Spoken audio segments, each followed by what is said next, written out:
What positives can we take away from a difficult 3-9 start for your Mavericks? We'll try to find some. Plus, National Tim Cato alert. Tim Cato will join us at 12:30 here. Coming up next on the DLLS Mavs podcast.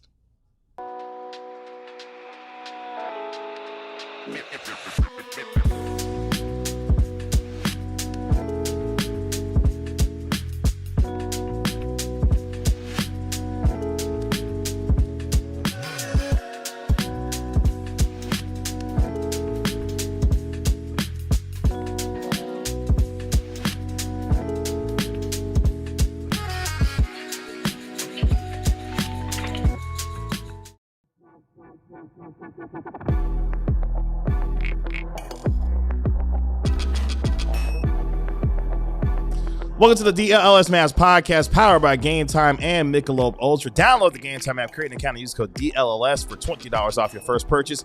And Michelob Ultra, official beer sponsor of the NBA. Kevin Gray, alongside our DLLS Mavs beat writer Ron Harrod Jr. and our DLLS Mavs analyst Bobby Karalla. We are DLLS Mavs, your favorite guys, coming your favorite team every single day. Appreciate you hanging out with us here on the show. What positives can we take away from what has been a difficult 3-9 start for your Dallas Mavericks? Plus, Tim Cato is going to be joining us at 12:30 here to discuss the latest piece and the fallout from Nico Harrison being fired by the Dallas Mavericks. He's going to answer a very important question. Yes. A very important question. A lot of important questions that Tim Cato will be answering for us on this terrific Thursday. Ron Harrod Jr., how we feeling? Feeling pretty good, even though that the Mavs lost. I think I felt the vibe shift last night. Oh, okay. Vibes changing for Ron. Bobby, what's going on? How we feeling? Definitely a vibe shift. That vibe shift did not make its way over to the Cowboys show. I want to apologize. I want to apologize to everyone because Clarence Hill is still screaming right on the other side of this wall. He literally is still screaming. I might have to go. I might have to send a text. Yeah, no, I'm gonna go let him know. It is I'm gonna very get up loud. and go let him know. Well, no, we have visitors to the office today, so we have to be polite. I say just another Thursday at the office then. Appreciate you already dropping in super chats. Classic State Lover, let me say something. We got to have a meeting. Like, we got to do lunch or something because all the money that you drop on us, first of all, we appreciate it, number one. But number two, I need to know what you do because you come in here every day dropping cash. Let's start with the $1.99 super chat. Tanner from Classic Stain Lover. That guy knows sports. He does know sports. He's got two of them. Let's start with the $1.99 one. Y'all see the Luka presser? Please keep it down. Please, see, thank you. See, I'm gonna get up. Yes, I'm gonna do. Classic Stain Lover with the $1.99 super chat. Y'all see Luka's presser? He gonna come home. Feel it. How y'all feel about that? Copium. I'm be honest with you. He did say no comment. Like, first of all, the audacity to ask him that question was kind of wild to begin with. But at the same time, you know, it was asked, and Luka said, "Look, no further comment. My heart, a piece of my heart will be in Dallas, but at the same time, I'm focused on the Los Angeles Lakers." Classic State with the $4.99 super chat. Please trade enough players so I can root for them to win, knowing they are going to losers. Oh, okay. All right. Okay. Appreciate your contribution so far to the show, Classic Stain Lover. Let's jump into it, though. A lot to get into on today's show. Let's talk about what positives we have seen from what has been a difficult 3-9 start. This team, of course, lost last night to the Phoenix Suns, 123-114. But things are starting to happen for Cooper Flagg. He's getting much more comfortable. Musa Cisse is a first-team can't-go-back all-star. He is playing with a lot of energy and a lot of force. There are some positives amidst what has been a terrible start for this team. Bobby, this was your brainchild. What's the positives that you've come up with so far? Like I said on the postgame show last night, and I'm just going to echo it again today.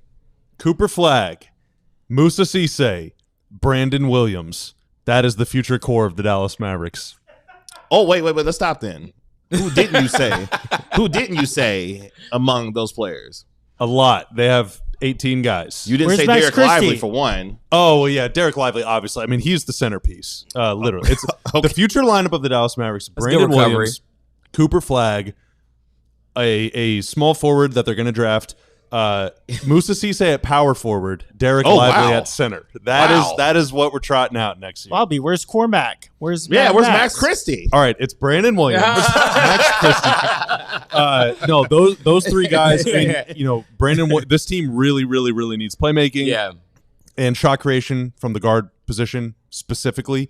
And Brandon Williams has answered the call over these last couple weeks. Now, can he remain consistent with it? We'll see. He had a couple really lousy games earlier this season, but for the most part has been rock steady since then. Coop, we're going to talk about him more next segment, but he's just been incredible at both ends of the floor, in my opinion. And Moussa Cisse, dude, revelation. He is playing his rear end off every single night, every single possession.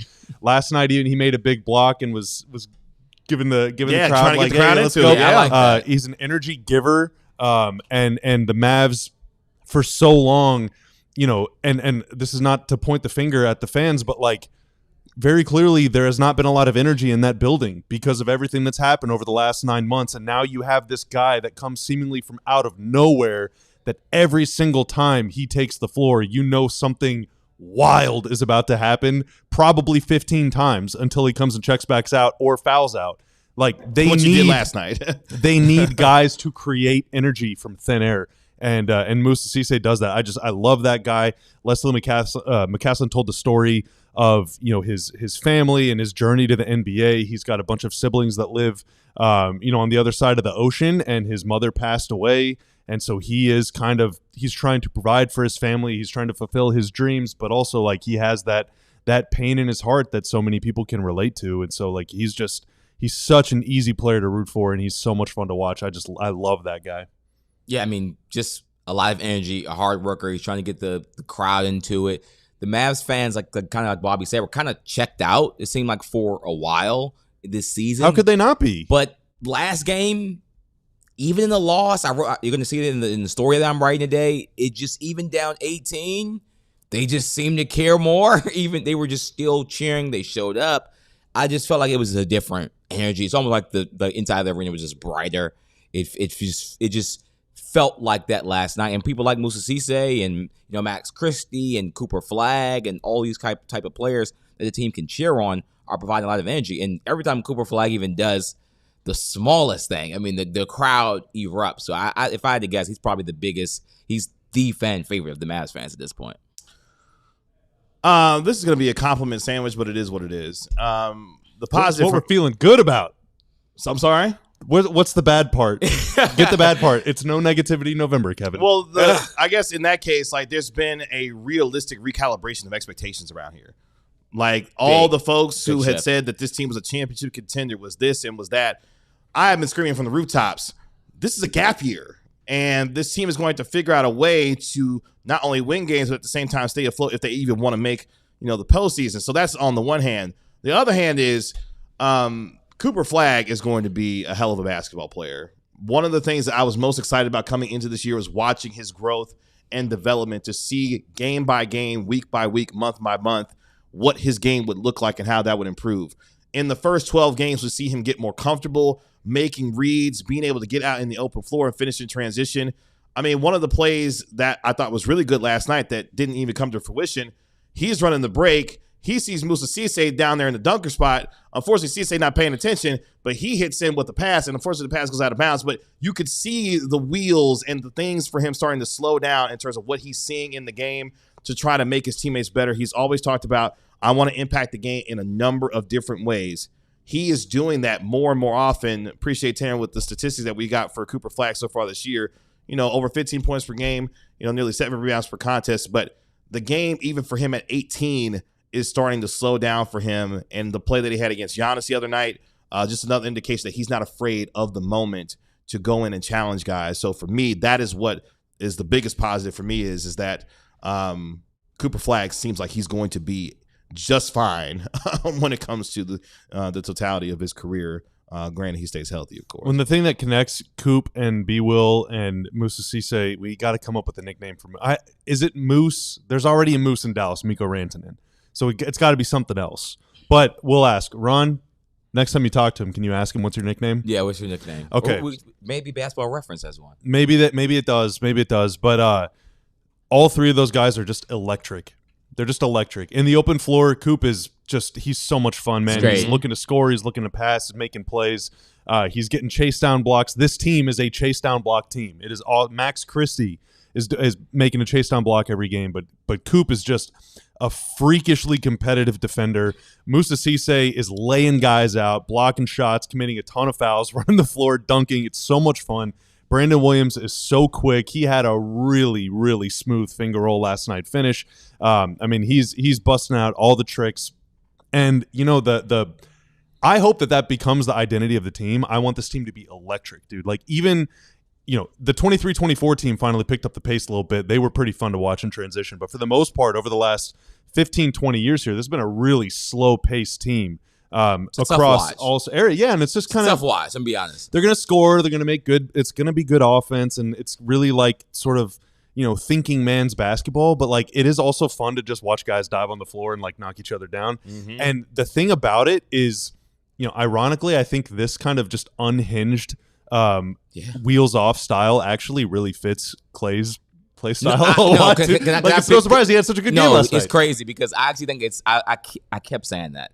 I said, even though Klay Thompson's bad, he's out of position. He's damn near power forward at this point. I mean, like in defensive coverages, he needs like a crap ton of athletes to be around him. And when you have a B. Well, a Moussa Cisse, a Cooper Flagg, a PJ Washington, all these fast, quick twitch athletes, and you have like that Klay around him to kind of be kind of your worst athlete on the floor a lot of the time, he can thrive in these roles. And he was just taking threes last night. But I mean, the team needs this, Bobby. I mean, the team made so many threes last night because you see Klay Thompson start to make more and more threes. He's like, well, I'm going to take one too. Cooper Flagg takes one with the bad hand, by the way. Knocks down some threes. So Klay got 16 threes up last night. Keep doing it, Klay. Dude, if you're going to hit 6 of 16, the team literally needs that volume. Like, someone has to do it. This is very refreshing. Like, it just is so today it is so much fun to talk about a really gross loss. Like, it is so much fun today. And we needed the vibe shift really, really, really badly. But like, there is at least something like spiritually here. Like, there is an ethos of the team that we're seeing develop right now. And they could win 5 games the rest of the year. But if they keep playing this way, it is going to be so much fun to watch them. And I'll piggyback on the Klay point. I mean, get that trade value up. I mean, do what you got to do, my guy. Like, do what you got to do to get that trade value up and find your way to a situation where you can get to, you know, a chance where you can compete for your 5th championship. I mean, and that part to me, and I say that halfway joking, halfway serious, you know, for guys to be able to play hard, give themselves opportunities to put good tape out on the floor and to be in a position going into next season where you can start to feel good about what the direction of this team is going to be. Because someone asked me, you know, in the chat just a second ago, are you a tear it down or a retool to try to go and be competitive next year? I mean, we'll get into this in the coming days and weeks, Luke, but I mean, this is a tear down to the studs type of situation in my mind. But we're 12 games in. There's still 70 more of these to go. So there'll be plenty of time for those kinds of conversations to happen. But this team has to find a way to feel good about what they're doing night in and night out. And just the overall vibe shift of the dude who was the architect of this isn't here anymore. That enough was able to help the crowd, at least in some respects, be able to get behind this team so that they're not chanting fire Nico while PJ Washington's trying to shoot free throws. But like, you know what's going to get fans out of their seat is a dude hustling, dude diving on the floor, dude blocking a shot, dunks in transition. Like, Cisse's going to become a fan favorite instantly. Yeah, and like, I mean, I think he already is, dude, honestly. Agree, but like, you know, I've said this before about Dallas fans, like, that building is going to get really loud when the team gives them something to be loud about. For sure. Like, Mavs fans generally are not going to be just making the roof blow off the place 20 minutes to tip off. It just isn't this. It's not that kind of city. We're just not that kind of community of sports fans. But you get out there and hustle a little bit, and you've won the entire state over. Like that is put that hard hat on, Bobby. Yeah, get to work and go be just a freaking psycho out there, and we will respond. For sure. Dallas has always had like these type of figures throughout the history, their basketball history. So I'm not surprised that like the Moussa Cisse, just these role players that can just have these big moments, have always been in the Mavericks DNA. So seeing those type of players kind of do their thing. And again, Dwight Powell, again, he might not be playing games. I do still think he has value on the bench working with a young big like a Moussa Cisse. I'm pretty sure. Yeah, DP going to teach you how to be a professional. Like DP is going to teach you how to be a professional. He's going to teach you how to do the screen setting. He has so much like technical stuff that he's not at his peak form anymore to be able to actually do the things that he actually was good at. But he can teach someone to do those things. So I think with Moussa Cisse having someone to go to as well with Anthony Davis maybe, and Dwight Powell, and I don't know if he's going to Derek Lively. They're probably the same age, or maybe he might be even older. Than Lively. Yeah, I think he's even older. He's 23. Crazy, yes. But there's players that he can go to for that. So I think it's really cool. Let's take our first break here on the DLLS Mavs podcast. When we come back, Cooper Flagg starting to put together some really nice games, a deeper dive into what his season has been through the first 12 games through the eyes of the Corell illustrator. We'll do that next. Whether it's your home or business, they got two things in common. One, probably got a roof on top of your head. And two, that roof can get damaged. Okay, whether it's weather, wind, debris, random stuff, a meteor, a comet, something is going to happen to your roof. But Qualis Roofing has you covered. Literally, they specialize in both residential and commercial roofing projects. You can schedule a free roof inspection now, and you get a free DLLS shirt. How about that? How about that? It's a free inspection. You get a free shirt. What do you got to lose? And if you replace your roof with Qualis, you can choose between a free Blackstone grill and a Traeger smoker, because getting a new roof should come with a little extra sizzle. If your home was hit by recent storms, don't wait. Qualis offers free storm damage assessments and can help guide you through the insurance process. Normally, we think of storm season being like April and May. No, this is Texas. For all we know, it could storm again in like 10 minutes, even though it looks sunny and beautiful outside. Call or go online to schedule your free roof inspection. And don't forget to ask about your free grill. Visit QualisGC.com or just search Qualis Roofing and Construction. That's QUALIS. Call 817-500-9008 and get started today. It's game time here on the DLLS Mavs podcast, where you love going to concerts, basketball games, football games, or particularly in the NBA season, going to watch your favorite NBA team. You got to get your tickets with Game Time. With Game Time, you're able to find the perfect seat with panoramic seat view, so you know exactly where you want to sit to watch your favorite team. They got the lowest price guarantee, or Game Time will credit you 110% of the difference, and they got Game Time ticket coverage as well, so your purchase is covered with the most flexible customer service policy in the ticketing industry today. So if you want to take the guesswork out of buying your NBA tickets this season, you got to do it with Game Time. Download the Game Time app, create an account, and use code DLLS for $20 off your first purchase. Remember, returns apply. Again, create an account and redeem code DLLS for $20 off your purchase. Swipe, tap, ticket, go. Download the Game Time app today. Ron, what time is it? Game time. Game time. Oh. Appreciate all of you hanging out with us here on the show today. That's right. Kavanaugh just barks for no reason all of a sudden before Jesse even finishes the read. I think it's hilarious. Appreciate all of you hanging out with us here. Make sure you like, comment, and subscribe to DLLS Sports. Join the over 35,600 subscribers already here at DLLS Sports as we move that much closer to 36K. Coming up here in about 12 minutes, our national reporter, All-City National, I almost said the other thing, our All-City National NBA reporter, because you work here now, Tim Cato, going to be joining us here in just at 12:30. So make sure you hop in for that.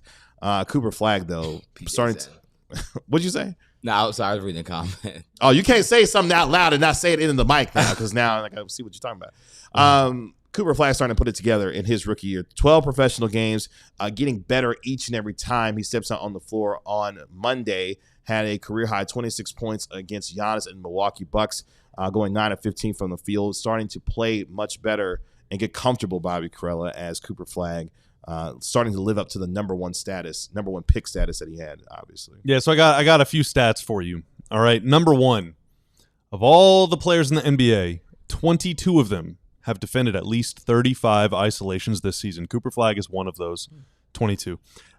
He is allowing the fourth fewest points per chance and the fourth fewest points per direct isolation of any player of those 22.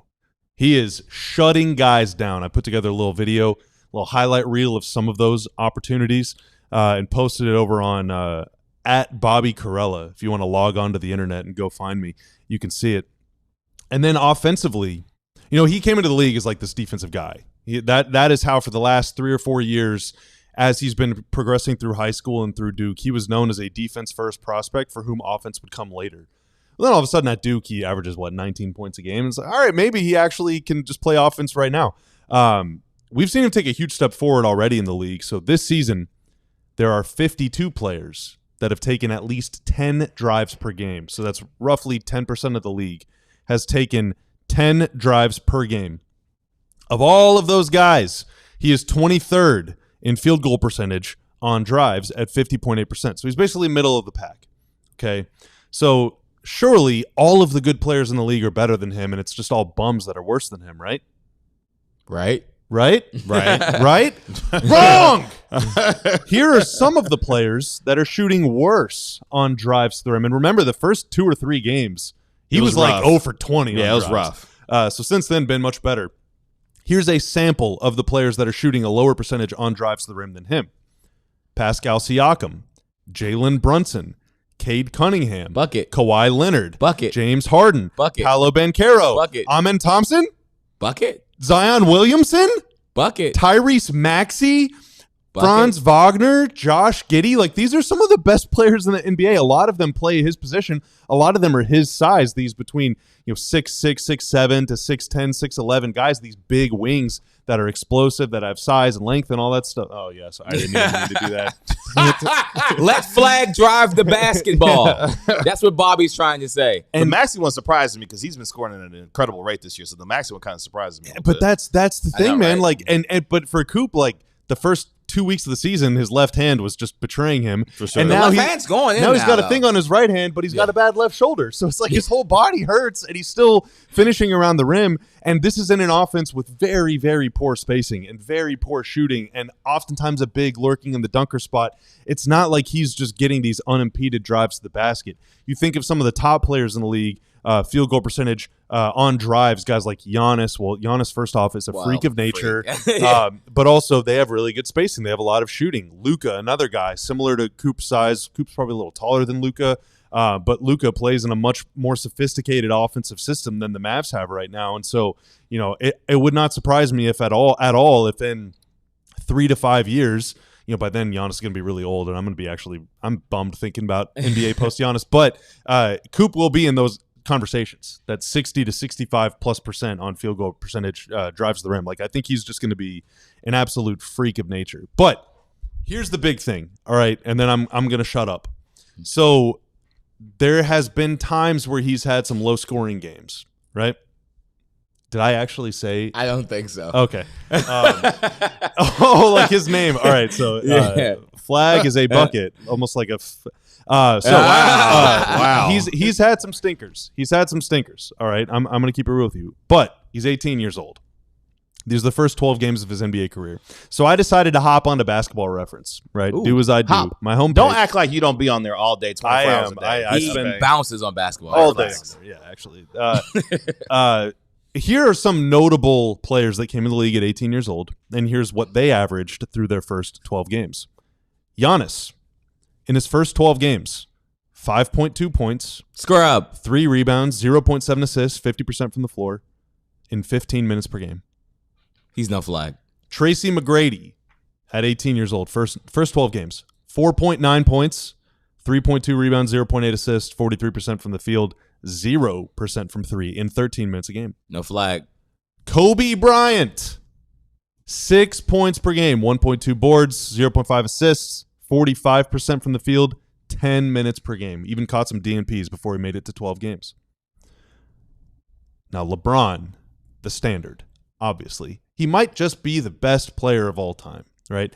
His first 12 games, 17.5 points, 6.5 rebounds, 6.7 assists, 44% from the field, 35 from 3, 62 from line, and 41 minutes per game. So LeBron is easily the standard, right?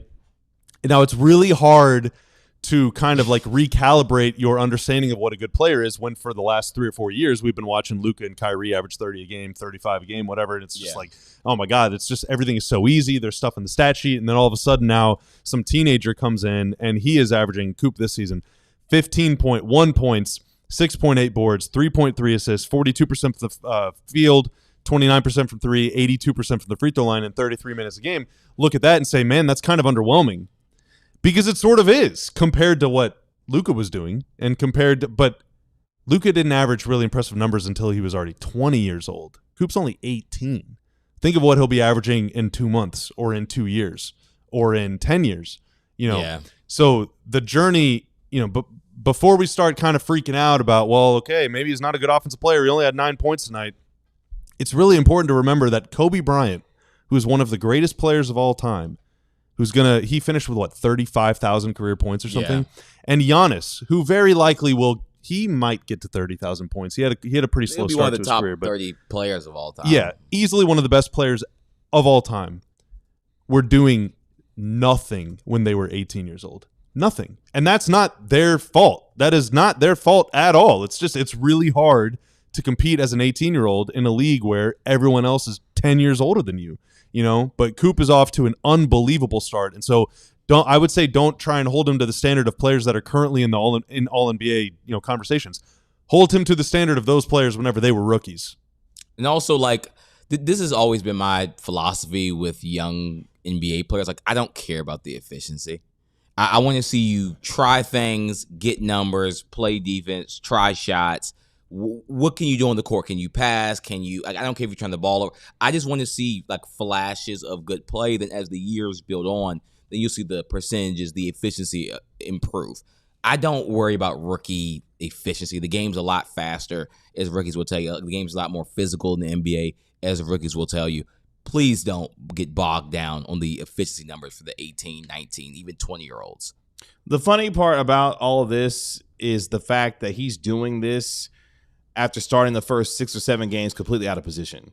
Yeah. Imagine if he had been put in the position from the very beginning about what his trajectory and progression would look like. We're starting to see all of this start to happen over the last 4, 5, 6 games, but putting him in the spot where he's initiating offense and being the point guard and everything else, imagine how much further along, even in the first 12 games, he would be if he had been put in an advantageous spot to start the year. So it's encouraging that once they decided, hey, let's get an actual point guard on the floor to be able to free him up, get him off the ball a little bit, and be able to start doing the things he's capable of, getting downhill, getting into mid-range, being a terrific on the defensive side, being a really good weak side and help defender, and using his athleticism to make things happen.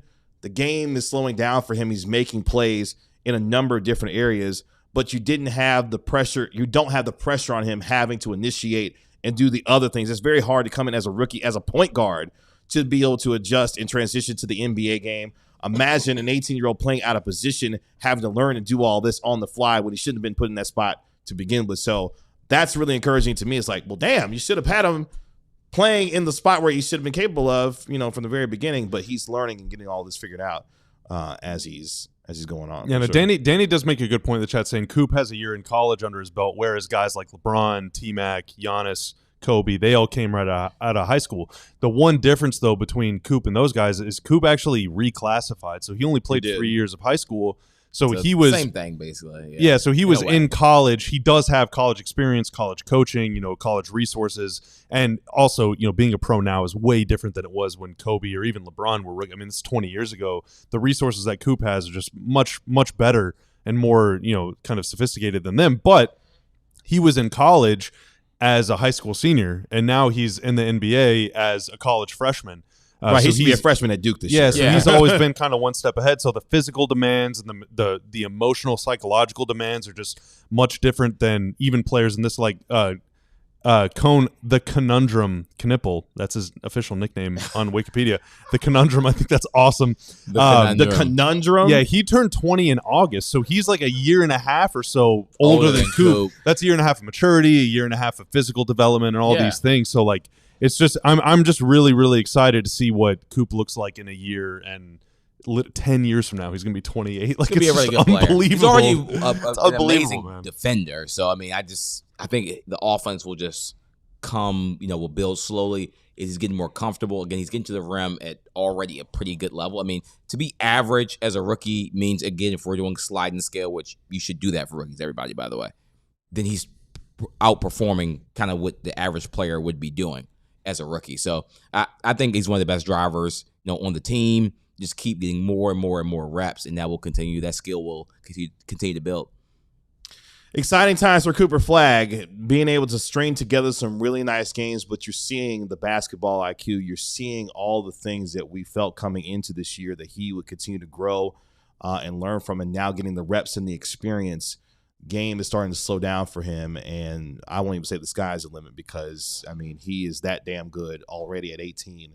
And honestly, before we go to break 2, showing a level of maturity for an 18-year-old stepping into his first 12 games where he's wise beyond his years. I thought his answer about giving the fans something to cheer about, and then they haven't been able to do so far, and how things could turn around from that. I thought was a very, very good answer for him. So he's doing it not only on the floor, but off the floor as well. Let's take our next break here on the DLLS Mavs podcast. When we come back, National Tim Alert, our All-City National NBA reporter, Tim Cato, going to be joining us on the program coming up next.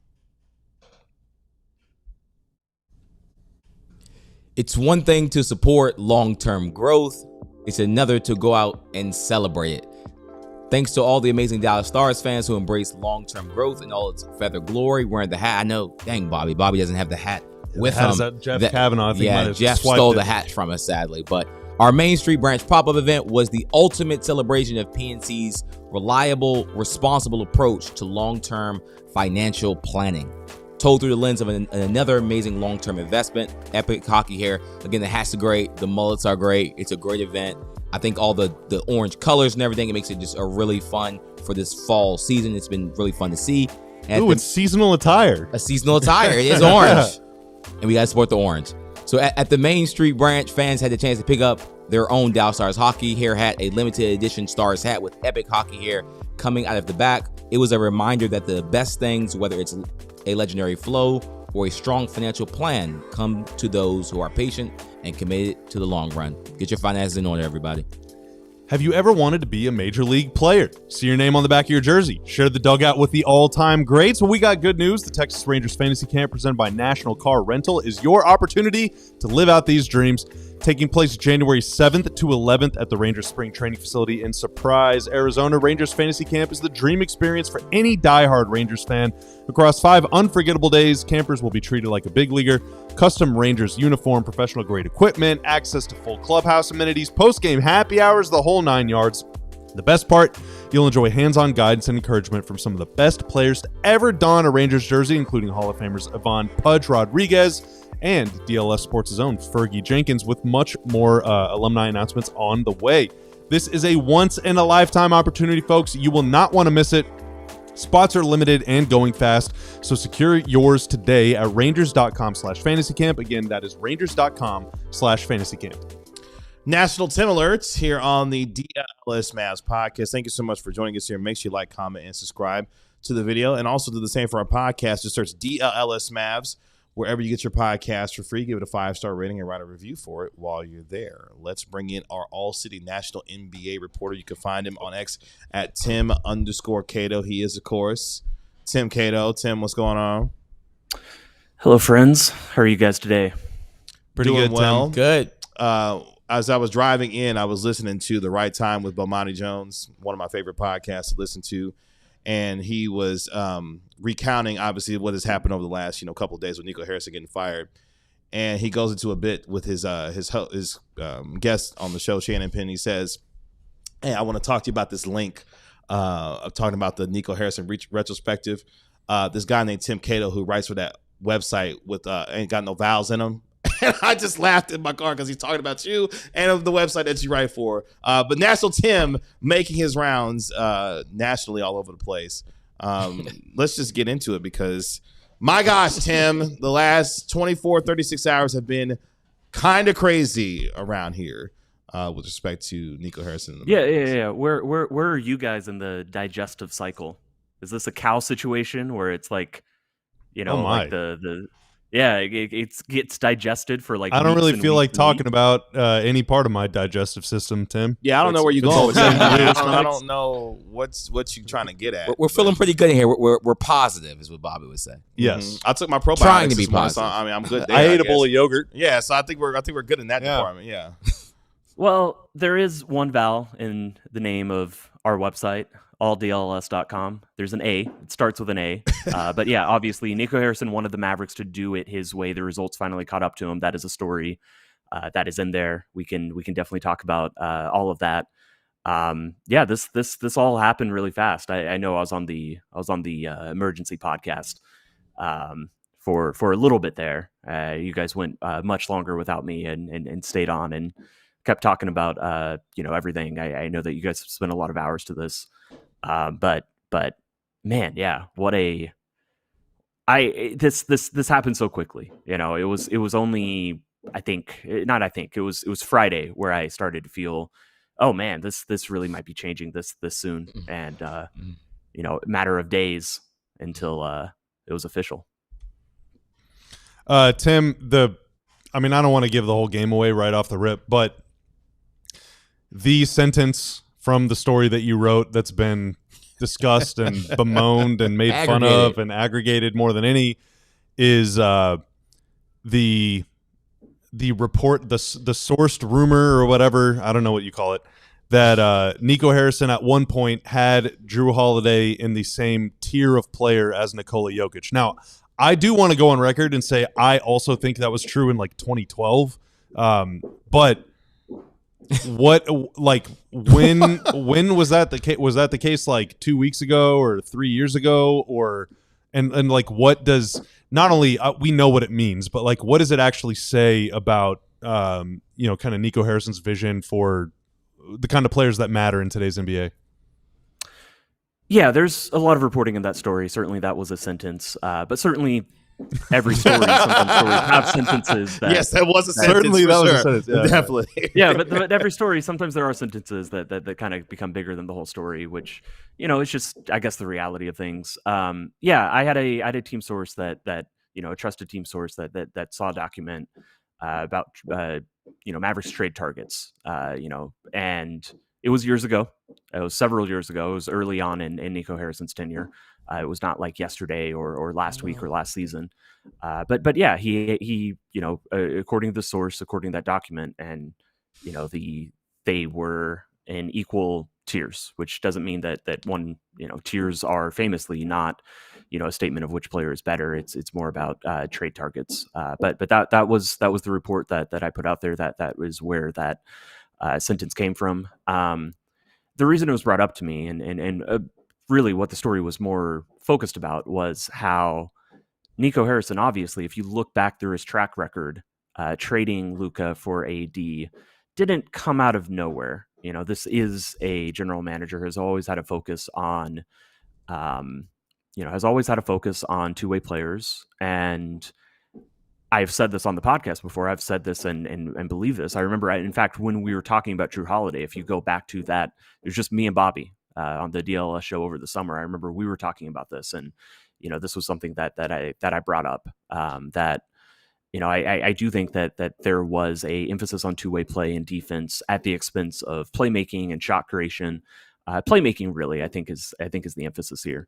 And I think that bore out and some of the many moves that he made or the moves that he didn't make, misfires or almost misfires. Kyle Kuzma in his decision to decline the Mavericks or really decline the Wizards' interest in trading him is something that has certainly already been reported on. Kyle Kuzma is on the record about that. That is something that came back up quite a bit, and all of this, like especially Kyle Kuzma. Kyle Kuzma declined to be traded, wanted to stay in Washington. That led to PJ and Daniel Gafford. PJ and Daniel Gafford helped Dallas to go on the run that sent him to the finals, and that run that sent Dallas to the finals is part of why Patrick Dumont put so much faith and trust into Nico Harrison that when he came to him with a trade idea that Patrick Dumont said he kind of laughed at no way you're serious about this. It was something that Patrick Dumont ultimately trusted his GM to do. And, as this firestorm of culpability rages about, GOATs and don't the ownerships have just as much responsibility for greenlighting it? Certainly they have responsibility. Nobody is denying that. They have responsibility. It is funny that what everybody asked of ownership is just stay out of the way and let the basketball people make the basketball decisions. And I think it is a reminder that, even if ownership does things the quote unquote right way, you still have to have the right people around you, or you still have to have some level of competence in ownership to reject the worst, ideas and impulses. And again, I think that Nico Harrison was probably the one out of the 30 GMs who would have ended up, been willing to trade Luka Doncic. I don't think anybody else in the NBA would have really reached that point. But it is interesting just looking back at, the totality of all the decisions that were made. by Nico Harrison, or all the ideas, all the impulses that Nico Harrison had throughout his tenure as the Dallas Mavericks, and how it led to the Luka Doncic trade, and now how 7, 8, 9 months later it has led to him not being in charge of the team. Yeah, I mean, I have funnier things about it, but that's not appropriate for this podcast with respect to Nico Harrison and how he feels about, Drew Holiday in respect to Nikola Jokic, but we won't dive into that now because for what? Well, I do want to say one of my most favorite franchise modes I ever played on NBA 2K, I created myself as a player. I was a power forward, and Drew Holiday was my longtime running mate on the Mavs. We won several titles together, and I was like, man, this is the pick and roll, pick and pop game that Dallas needs. And so I will always have a soft spot in my heart for Drew Holiday for that reason. You created yourself in the image of Dirk Nowitzki. Yeah, and even just like Dirk, I'm pretty sure in some religions that's like a enormous sin. Yeah, I started as like a 72 or 73 with max potential, and I just trained and grinded, and I made it all the way to the top, dude. It was awesome. It was awesome. Yeah, I did. Well, good thing Nico wasn't your GM. He probably would have traded your ass too. Well, I was the GM, and I won multiple titles. So, Patrick Dumont, give me a call, buddy. Yeah, there you go. Just kidding. I would never leave DLLS Sports. But yeah, to talk about Tim's report, which I think was a great article. It just from my sense is that two ways were just a priority, and just from my feeling, I mean, I think I've maybe been on the beat now almost 2 months. It just feel like other things were his priority. It's just two-way. It just seems like shot creating was not a priority. I mean, Bob, we've talked about that multiple times. Like that just didn't. He just kind of seemed to value kind of defense and two-way ability over like ability to advantage create. I mean, that just kind of seems, and it even goes with the Drew Holiday thing. Drew Holiday is a okay offensive player. Even in his prime, he was never like, the upper echelon of offensive players. The reason why he worked with Giannis is because Giannis is essentially a point forward, and there's very few point guards that can fit with that. So Drew Holiday, who's not really a good offensive player, could fit into that role. So the fact that he even thought that about Drew Holiday lets you know he does not think that shot creation is like probably a top 2 thing that teams should acquire. But that was an important lesson, I think, for Mavs fans to learn, because for so long the front office's vision was pretty unified. I mean, Donnie and Mark, they disagreed about some players, and obviously Bob Voulgaris and Tony Ronzoni and all these different kind of people had voices over the years. But for the most part, the Mavs really wanted generally international players, and they generally wanted to be really, really high-powered on offense. And then Nico comes in and wants something totally different. So I don't know, Tim. I was asking Mark this last night on the postgame show. He was he doesn't really know the direction that they're going to go next. I don't necessarily think it's safe to say that they're going to look for someone that's just like, yeah, score points. But what do you know? Basically, like, do you know anything about what happens next? I mean, that's kind of the question. Right now, it's an interim front office, and do you start trusting them, even if it's a tear down situation, even if that's something that Patrick Dumont is willing to greenlight and just fully reset this era? Is that something that you want to do with an interim roster? If Rich Paul and Anthony Davis want to move on and want a different situation, well, that's pretty easy. But what about all the other players? If you had a full-time GM in here, you could absolutely make arguments that PJ Washington is someone who should or shouldn't be traded. Like these are discussions that could happen in the front office once you have a full-time general manager with a vision for how he wants to build the team. I think the same can be reasonably said about, Derek Lively, about, like there are players that you can kind of debate and think about what is their future. Is Derek Lively and Daniel Gafford, is that still a center collab that you're looking to build on, or Daniel Gafford, who obviously has a lot of value, or has a lot of interest around the league, if he were to be made available? Is that something that you would go ahead and trust an interim GM tag team to make the decision on? Or is it something where, Dennis Lindsey is a name that's been floated. I wouldn't say that he's an early favorite. I would say that, aligned with the reporting, he might be Mark Cuban's favorite. I would say that. But let's even go down that path. And one thing I reported is that, Dennis Lindsey has family in Dallas. Like maybe he has some reason to interest in coming here. But is he going to do that before his contract's up in Detroit? Is he going to see the season out? This might be a situation where you do have to wait till next summer.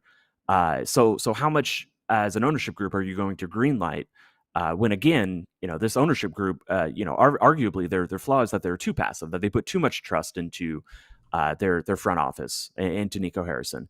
And now you're stuck in a situation where it doesn't, are you going to trust an interim duo to kind of start charting the course for the future if somebody else is going to come in? Now, that doesn't necessarily mean Dallas isn't going to hire a full-time GM with a full-time vision for the future, within the next couple months. But it does leave the rest of the season in an interesting kind of awkward position where you have to decide how much you're going to start venturing into the future and what directions you're going to start venturing into the future, even when there still might be somebody who comes in with their own idea for where Dallas should be going in the future, whether it's a total reset or whether it is still a situation where it's like Dallas doesn't have their picks the next 4 seasons, the next 4 years. So maybe this is an attempt at a quicker rebuild. You get one more lottery pick, and then you go from there.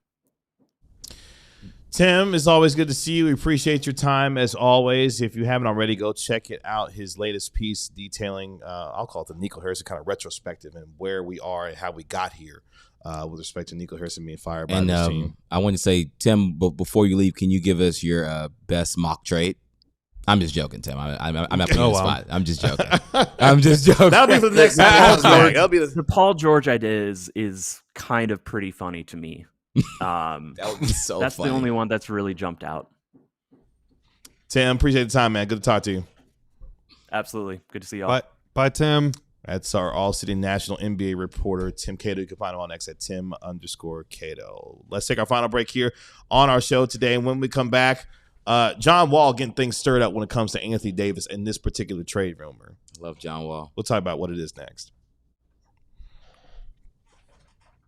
But I want you to become part of our DLLS Sports family. The easiest way that you can subscribe to DLLS Sports and join the over 35,600 subscribers right here as part of our DLLS Sports family. The next way you can do it is to go to alldlls.com, or if you're watching us live right now, click that QR code that you see on your screen to become a diehard member. When you do, you get 20% off our events. You become part of our member-only Discord as well. You get access to our premium content covering all of your favorite teams in the DFW, including Ron Harrod Jr. covering your Dallas Mavericks, Clarence E. Hill Jr. when he isn't yelling at the entire studio, covering your Dallas Cowboys alongside Ali Jawad, also Sam Nessler and Sean Shapiro covering your Dallas Stars, and Jeff Wilson covering your Texas Rangers, as well as hot stove season. So you want to make sure you're following Jeff. He's going to have you covered for every move or lack thereof that the Rangers may make this off season. Plus, you get a free t-shirt when you sign up, as well as part of you becoming part of our DLLS Sports family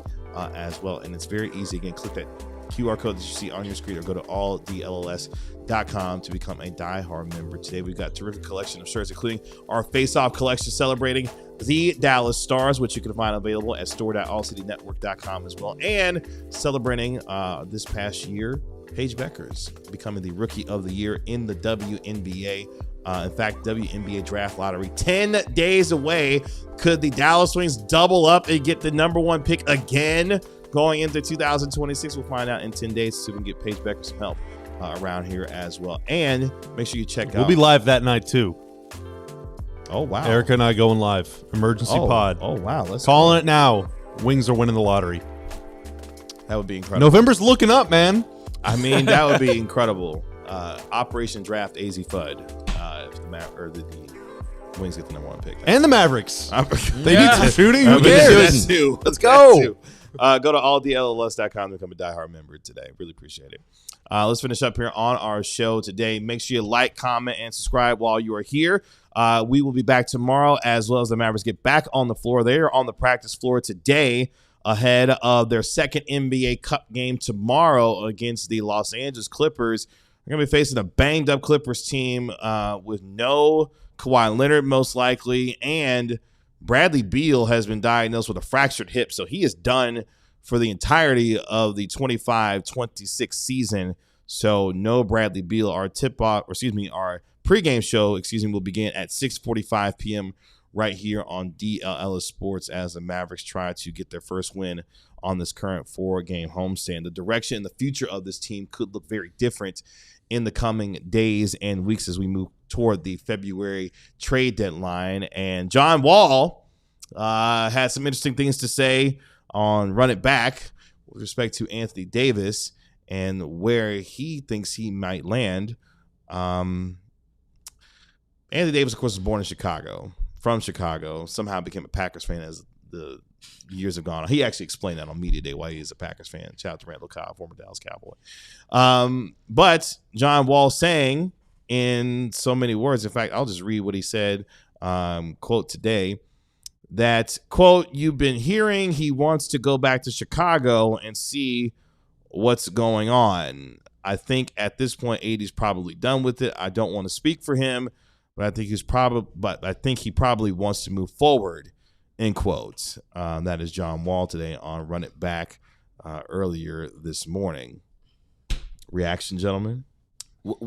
So the end part of that, he says he probably wants to be done with it. Like, done with it is like get traded to Chicago? The quote is, I think at this point, AD's probably done with it. I don't want to speak for him, but I think done with what, though? What does he mean, done with it? What does that mean, Bob? He's done with it. Done with like the trade rumors? No, if you have to ask, he's got to ask, dude. He doesn't know.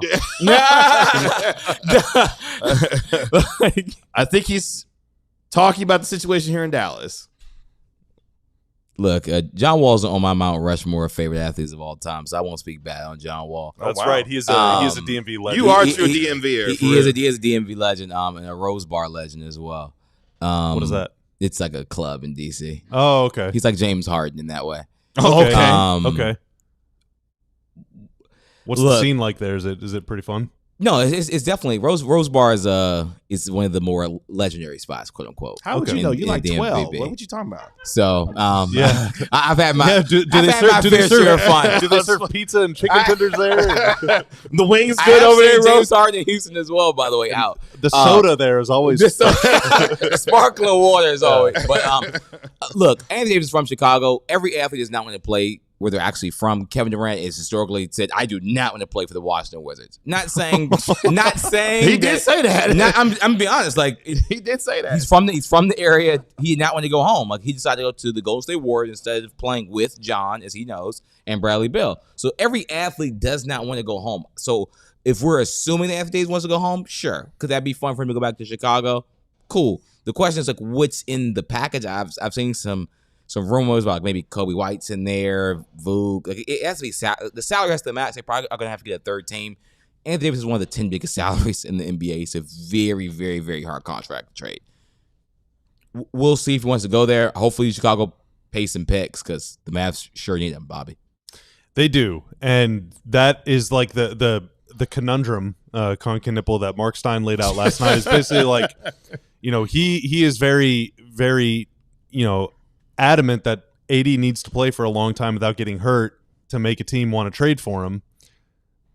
And I view it that same way. Like, if you trade him right now, he's hurt, he's injured, he's missed a million games in the last 9 months. You're not going to get back value for him. So you need to bring him back. You can get Luka Doncic for him.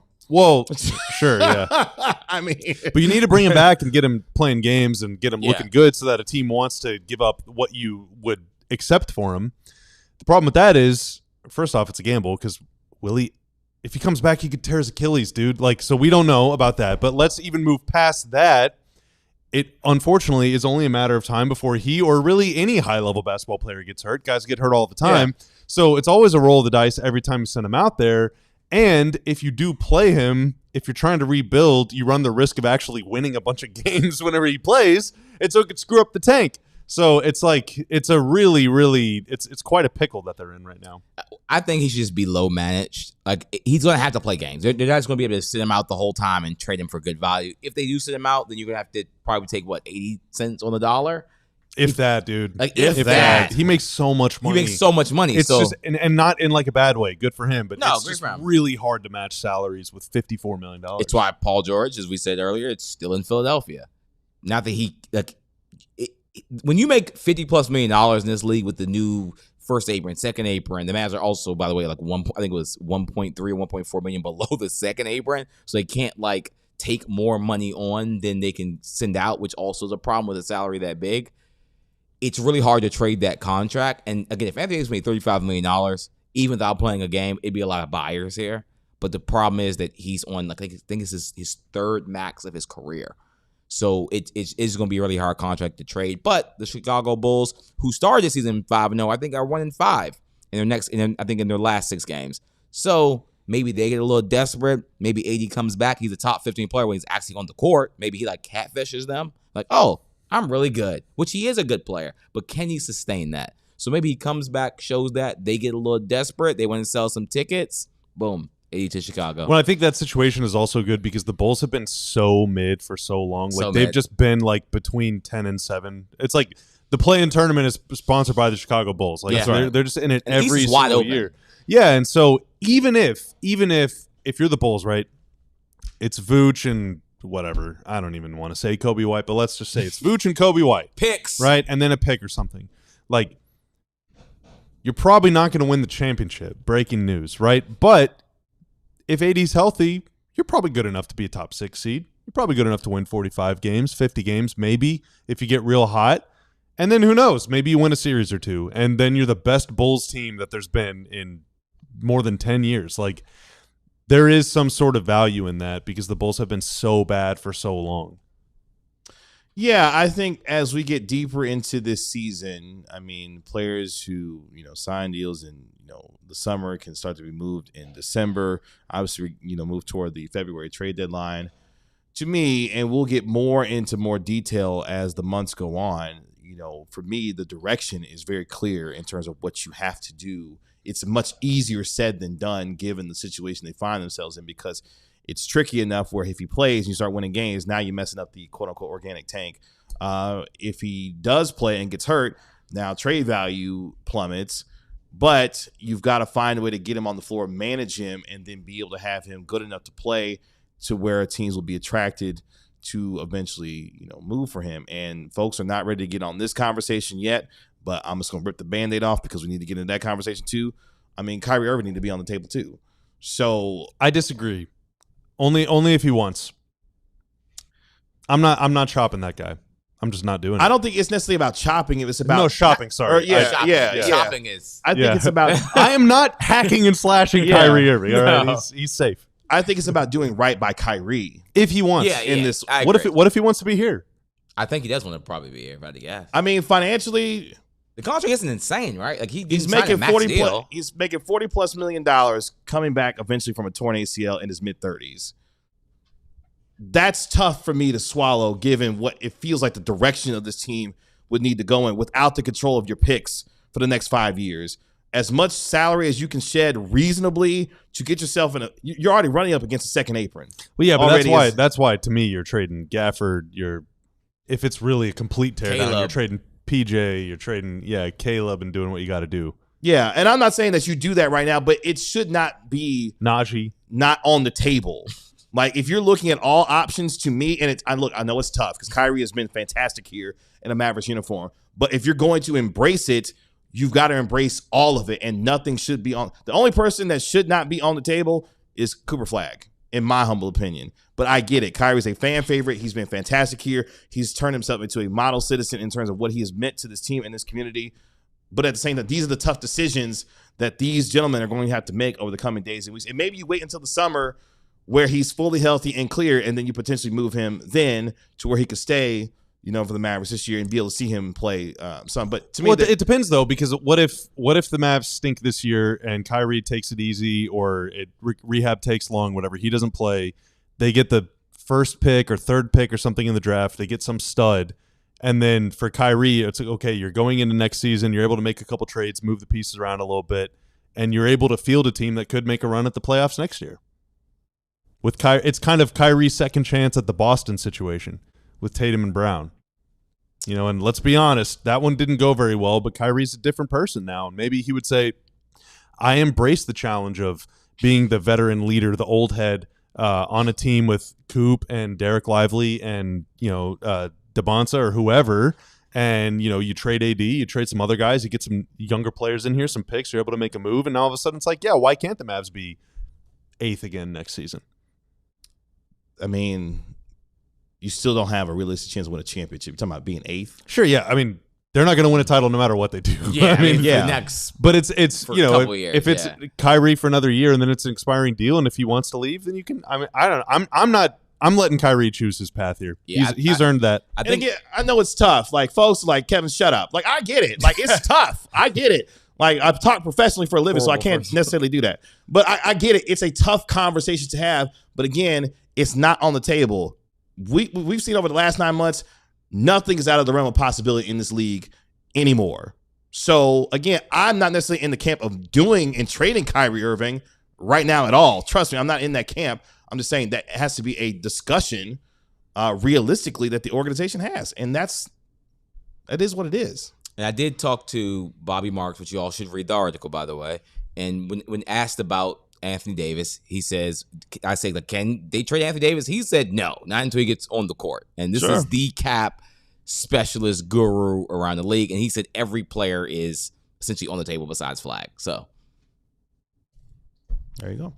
Appreciate all of you hanging out with us here on the show today. We will be back tomorrow with our pregame show that starts at 6:45 p.m. right here on DLLS Sports ahead of the Mavericks taking on the Los Angeles Clippers with our postgame show about 10-12 minutes afterwards. Appreciate our guy Tanner making us look good and sound good as always. Thank you, sir. Appreciate our national NBA reporter Tim Cato joining us here on the show as well. That's Bobby Crowell. That's Ron Harrod Jr. I'm Kevin Gray. We are DLLS Mavs, and I'll shut up now on the way out the door. Y'all be good. No. Peace. We all silly like the mayor.